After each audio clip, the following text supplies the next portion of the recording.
Good morning, everybody. My name is Jody. I am here with Funerals Your Way in San Diego, and I'm joined by Roy Zanni, Close enough.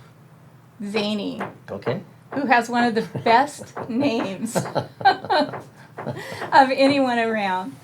He is with Bugles Across America, and we are going to be asking him a few questions and hearing some of his stories so that we can, in the hopes of giving you more choices, you will be better prepared should you need his services. So, Roy, first off, thank you very much for being here, and I know that you are a veteran, so thank you very much for your service. My honor. And what can you tell us about Bugles Across America? Well, that's a long story, but I'll make it short. All right. Bugles Across America was founded in the year 2000. Congress passed a bill in the year 2000 stating that every veteran who can produce a DD-214 to prove he was a veteran was eligible or is eligible for a minimum of a two-man uniform ceremony to play taps, unfold the flag, refold the flag, and present the flag. It's a federal law. Oh, And ever since okay. 2002, it's on the books as a law. And if a family requests it, it comes to you and says, I want a military honors detail, you have to honor that as long as they can produce a DD-214. And they get the two-man personnel minimum to take care of the funeral or the ceremony. I think that's wonderful. Mm-hmm. I'm wondering why it took so long for that to become a federal Well, law. the story on that was when I went in the Marine Corps in 1966. I'm a Vietnam vet, never went to war, but during those days, 1966 to maybe late 70s, every military post across the U.S., no matter what military branch it was, had a full-time bugler. That was a job. And you had to play all the bugle calls during the day, and there were 19 of them that you had to learn. From reveille at 6 o'clock in the morning to taps at 10 o'clock at night, and all the bugle calls in between, mail call, sick call, chow call, 19 of them you had to memorize. That sounds like a full-time job. Oh yeah, it was a full-time job for sure. And when I went in the Corps, I was right out of high school. I was 18 years old, went to Parris Island, and I was fully expecting to go to Vietnam. I had nothing else in my mind other than I'm going to join the Marine Corps, go to Vietnam, serve my country, blah. So about 3 days into boot camp, a drill instructor came in and said, does anybody want to try out for the depot band? Sure, because I played trumpet since I was 9, so I had a little bit of musical experience. So we went to the depot band rehearsal room. The drum major, I talked to the drum major, I got an interview, and he said, let's see how you play, and he put some music up on the stand, and I played it, and he said, wow. He says, you're good enough to play for any Marine Corps band. I said, oh, good. He says, but bad news for you is the Marine Corps is not taking any more musicians in any Marine Corps bands. They're keeping the bands very small because of Vietnam, and everyone that they could take, some warm bodies going to Vietnam. So I said, well, I guess that's the end of that story. I'm just going to pack my bags, get through boot camp, and I'll be going to Vietnam. Well, before the conversation ended, the drum major said, why don't you go across the street? And at the time they had what they call a field music school. And field music school was a school that they taught trumpet players like me to play the bugle. I said, okay, I'll go over and take another audition. So I went across the street and I met the drum major there.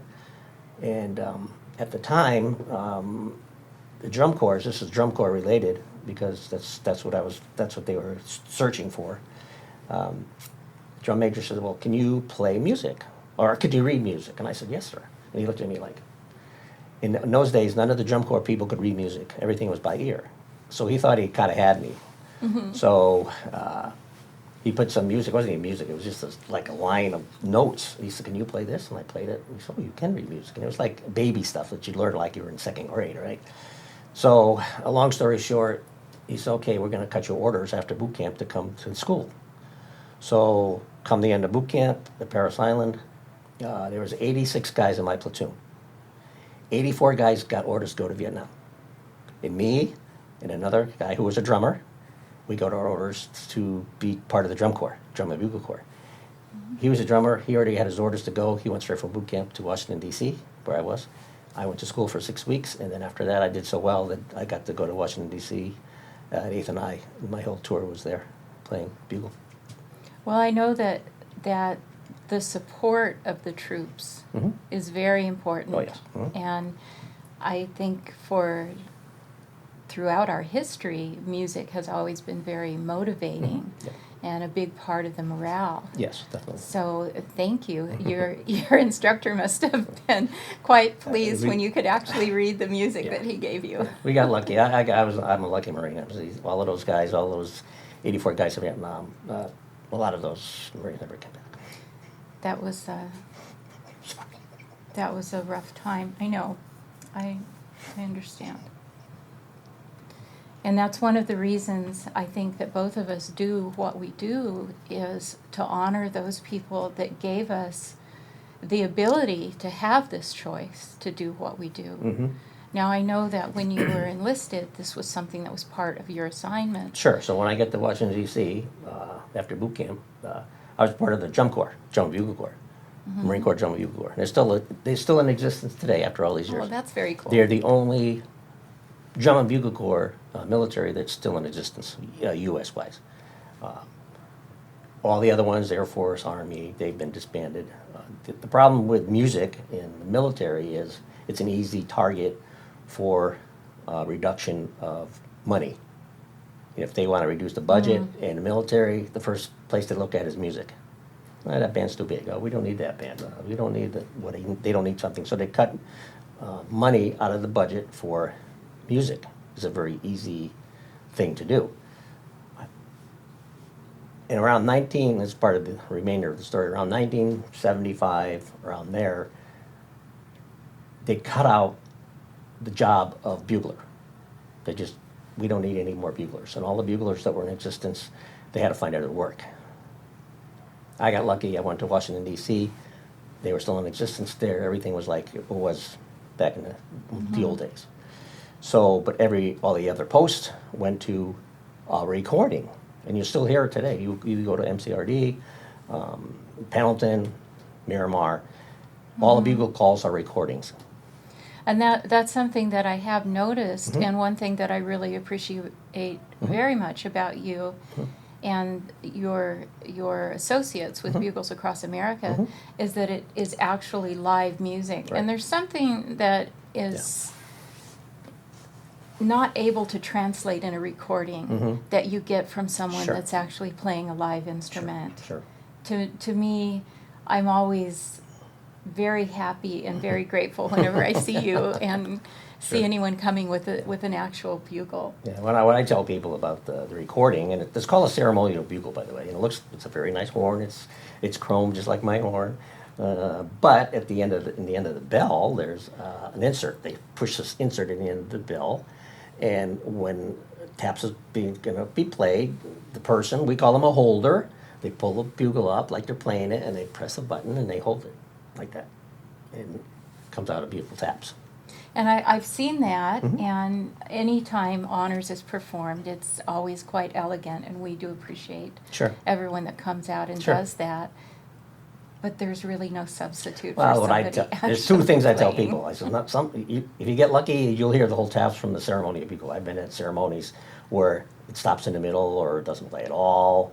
It's so embarrassing for the military. But what I tell people beyond that is, when you hear a Bugles Across America bugler play, even if he totally screws it up and he cracks a note or whatever, we call them bugler's tears, by the way.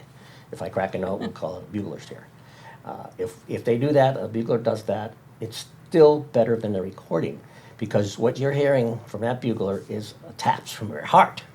I agree. Having witnessed both several times, Sure. I completely agree with that. And we're very particular on, I'm the assistant director for the entire state of California. One of my jobs is to interview and audition prospective buglers Okay. for the whole state of California. So I'm pretty tough. I When they can come to me, imagine. they come to me and say, I want to be a bugler. I said, okay. I said, well, I interview them for about 15 minutes. What's your motivation? Why do you want to do it? And if they have the right motivation, then we'll go on to step 2, which is actually the audition. Sometimes they don't get by step 1. So what 'Cause- do you consider the correct or acceptable motivation? They might have a family member that was in the service. They might have been a vet themselves. We get a lot of parents that call me and say, "My son's in the Boy Scouts, and he played taps at the Jamboree last year, and he wants to play taps for you." I said, "Okay, let's hear the kid play." And when they play, it's like it's undetectable what they're trying to play. So, and the parents think it's the greatest thing since sliced bread. And we even get adults. I just had a guy call me the other day. He says, "Can I play?" I said, "Do you ever play?" He said, "Well, I played trombone when I was in high school about 50 years ago." He said, "But I want to learn how to play taps." I said, "Well, it's not that easy. I've been playing since I was 9, and I'm 73, and I still crack a note every once in a while." So people think they can just pick up a horn, play taps, and it's beautiful. Well, it doesn't work that way. So, I can imagine not. so anyway, I'm fairly tough on prospective buglers. Hence, if you hear any bugler here in town in San Diego, you can find all the buglers that I've interviewed and played today are good. I mean, we got a guy, Ken Fitzgerald, who he plays first trumpet for the San Diego Symphony. Oh, wow, that's Yeah. wonderful. So, and we got Ken Carson's, myself, for all ex-military musicians. So we have some very good talent here, and they all play good taps. Yeah, we crack a note once in a while, but it's from the heart, so we don't mind it too much. Absolutely. Well, is there, you mentioned someone from the Boy Scouts, is there an age limit? No, as long as you can play, Oh, but they have okay. to pass my audition. That's the thing. Hey. Anybody can play. If you read our brochure, I think I have one in the truck, but if you read our brochure, it says anyone who's capable of playing a good taps can play. It doesn't matter if you're 10 or 50 or 80. That's just Now, our philosophy. And we don't get paid, so it doesn't matter. So you're just doing this a definite labor Yeah, of well, love my- and to, Yeah, so this is to support our vets. The vets deserve everything they can get. I absolutely agree with you. Coming from a family of veterans and in our culture, being a warrior is Sure, something that sure. is very much respected. Mhm. So I agree with that, and I always enjoy when I get to go to the National Cemetery. Mhm. I just feel it's another chance to not only honor our relations, but to honor those that gave us the things that we have today, Sure. that defended us. And all our buglers, they're all on the same frame of mind. Mm. We're doing this duty for our vets. We don't get paid. We use our own gas to go where we have to go. We could be asked to go to 100 miles. That's our area of operation, 100 miles. So I could be asked today to go to Riverside or to wherever, as long as it's a 100-mile radius. It's a long way, and we pay for our own gas. We don't get paid. Well, I will say that definitely shows the integrity and the respect that you have for everyone. Yeah. And it is very much appreciated. Mhm. I know that there's not enough of that these days. Sure, sure. So it makes me very honored to have you here and to have you spend time with us. And I hope that this is what you're going to do today. What I will say is a lot of people that come to places like this to get services for their deceased know zero about Bugles Across America, even after 20 years. I meet people every day that say, "What? You do what? Bugle? I never heard of you." So a lot of people who come through your door and say, "I want a military honors from my dad who was in the Navy for 25 years." You say, "Sure, just give me your DD-214 and we'll get that rolling."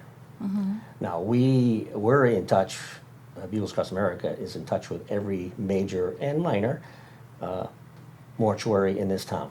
Glen Abbey, you guys, El Camino, Greenwood, Cypress View. We know all of them. And I've been there personally to talk to everyone, especially the arrangers. The arrangers are the key to getting Bugles Across America. If the arranger knows who we are, there's a good chance that they're going to put a request in to get our services. But if they don't, then the family's going to end up with a ceremonial bugle. So we rely on the arranger when they're sitting across from that family, maybe the second or third or maybe the first interview, and the family says, "I want a military honors," we are relying on that arranger to say, "Great, give me your DD-214. Oh, by the way, family, would you like a live bugler? And the family is going to say 100% of the time, what? I don't get a live bugler? And the arranger says, no, ma'am, you would get a ceremonial bugle, which is a recording, if you don't ask Bugles Across America to play. And that has been my experience when speaking with families. And that's the key. I mean, we rely on every arranger in this town to promote us, because the families do not know who we are. They don't. And the families that sit across from you guys, it's going to be their one and only time to get a military honors funeral, probably. They don't know what to expect. They don't know what to ask. And they think they're going to get a live bugler, but unless you guys present it, they don't. And that is absolutely true, Roy. Yep. Mm-hmm. And one of the reasons why we are doing this series of videos, I know for us, when our families do come to us, we want them to be able to make good choices. Sure. And in order for them to make good choices, they need to know what their choices are. Right. They're coming to us, they're putting a lot of trust in us, Yeah. and we respect and honor that trust. And as a result, we want them to have the most memorable and most beautiful, and as you said, heartfelt ceremony and honoring of their relation that they can have. Right. Well, thank you very much. No. I appreciate you being here. My honor. I know we have a lot I love to spread stories. information about Bugles Across America. Well, we love you guys, and we just can't say enough, and I'm always very happy when I see you. So thank you again. And we're going to have you play a little bit for us. If you want. I would love You that. might hear a couple buglers' tears because I'm not warmed up, but we'll give it the old shot. That's okay.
Bugles Across America is one of our favorite organizations to work with. One thing that people are not aware of frequently is that while they are entitled to an honors ceremony if their relation was a veteran, they are not entitled to a live playing of taps. Oftentimes what they will get is a recording.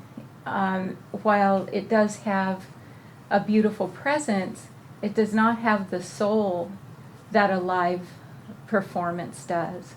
Roy and his organization with Bugles Across America provide that as a volunteer service out of respect for our veterans.